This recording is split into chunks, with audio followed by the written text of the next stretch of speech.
বৃষ্টি হচ্ছে আর খিচুড়ি খাবো না, এটা তো হতেই পারে না। তো তাড়াতাড়ি করে আমি ফ্রিজ থেকে মুরগির মাংস বের করে ধুয়ে পরিষ্কার করে নিলাম। আর এটার মধ্যে দিয়ে দিলাম আদা রসুন বাটা, হলুদের গুঁড়া, মরিচের গুঁড়া, ধনিয়ার গুঁড়া আর পেঁয়াজ কুচি, লবণ, পরিমাণ মতো তেল দিয়ে ভালো করে মেখে নিচ্ছিলাম। আর এখানে হচ্ছে আমি গোটা মশলা দিয়েও ভালো করে মেখে নিচ্ছিলাম।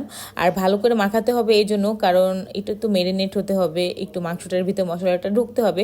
তো ভালো করে মাখা হয়ে গেলে আমি আমার হাতটা ধুয়ে একটু পানি দিয়ে সুন্দর করে এটাকে চুলায় বসিয়ে দিব।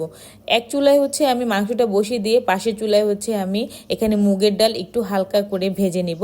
ভালো করে ভেজে নিয়ে আমি মুগ ডালটা নামিয়ে রাখবো। আর পাশের চুলায় যে মাংসটা বসিয়ে রেখেছিলাম ওইটাকে একটু নেড়ে চেড়ে দেবো। দেখলাম যে পানিটা আমার একটু লেগে গিয়েছে। আর ভালো করে নাড়তে নাড়তে আমি এখানে একটুখানি গরম পানি দেব, কারণ আমার মাংসটা সেদ্ধ হতে একটু সময় লাগবে।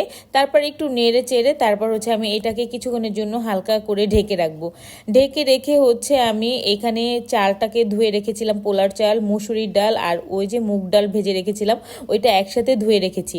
এরপর ঢাকনাটা তুলে আমি মাংসটাকে আবার একটু ভালো করে নিয়ে দেবো। নাড়তে নাড়তে যখন আমার মাংসের উপরে এরকম তেলটা চলে আসবে তখন এটার উপরে আমি দিয়ে দেবো সেই ধুয়ে রাখা পোলার চাল আর ডাল একসাথে দিয়ে হচ্ছে আমি একটু ভালো করে মশলার মধ্যে চালটাকে নেড়ে চেড়ে নেব। নেড়ে হচ্ছে তারপর ভালো করে ভাজা ভাজা করে নিতে হবে, যাতে করে আমার খিচুড়িটা সুন্দরভাবে ঝরঝরা হয়। ভালো করে নাড়া হয়ে গেলে আমি এখানে অ্যাড করব পরিমাণ মতো পানি, আমার যতটুকু দরকার।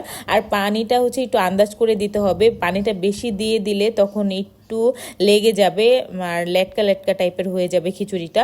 তো পরিমাণ মতো পানি দিয়ে আমি স্বাদ মতো লবণ দিয়ে উপরে কাঁচামরিচ দিয়ে 10 মিনিটের জন্য ঢেকে রেখেছিলাম। ঢাকনাটা তুলে দেখলাম যে আমার পানিটা একদমই শুকিয়ে গেছে। তারপর করে হচ্ছে আমি খুন্তি দিয়ে সুন্দর করে পোলাওটাকে নেড়ে নিলাম। নেড়ে হচ্ছে এটাকে আমি আবারও 10 মিনিটের জন্য দমে রেখে দেব। দমে রেখে হচ্ছে আমি এই কড়াইটার নিচে একটা তাওয়া দিয়ে দিয়েছিলাম, যাতে করে আমার খিচুড়িটা পোড়া না লেগে যায়। এরপর আমি 1.5 টেবিল চামচ পরিমাণের ঘি দিয়ে দিলাম। ঘিটা দিয়ে সুন্দর করে নেড়ে দিচ্ছিলাম, যাতে করে আমার পুরো খিচুড়ি থেকে সুন্দর একটা ঘিয়ের স্মেল আসে। আর খিচুড়িটাও একদম সুন্দর পারফেক্ট ঝরঝরা হয়েছে। যদিও আমার একটু লেটকা লেটকা টাইপের খিচুড়ি বেশি পছন্দ, তারপরও আজকে মনে হলো যে একটু ঝরঝরা খিচুড়ি খাই, অনেকদিন ধরে খাচ্ছি না। আর পানির পরিমাণটা সুন্দর হলে খিচুড়িটা কিন্তু খুব সুন্দর ঝরঝরা হয়। তো আমি এখানে একটি প্লেটে সুন্দর করে খিচুড়িটা তুলে নিলাম। তুলে নিয়ে হচ্ছে এই ঝরঝরা খিচুড়ির সাথে এরকম প্রাণের নাগামরিচের আচারটা দিয়ে যদি খাওয়া হয় তাহলে তো জাস্ট অসাধারণ লাগে। এখানে আমি আচারটা নিয়ে নিলাম। আর এই আচারটা আমার ঘরে 12 মাসই থাকে, আমার এটা খেতে খুবই পছন্দ।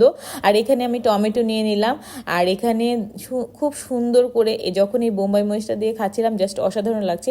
তো আজকের এই ভিডিওটি যদি ভালো লেগে থাকে লাইক, কমেন্ট এন্ড শেয়ার করে দেবেন ফ্রেন্ড অ্যান্ড ফ্যামিলির মাঝে। আর আমার পেজটিকে ফলো করে রাখবেন নতুন কোনো ভিডিও দেখার জন্য। তো সবাই ভালো থাকবেন, সুস্থ থাকবেন। আল্লাহ।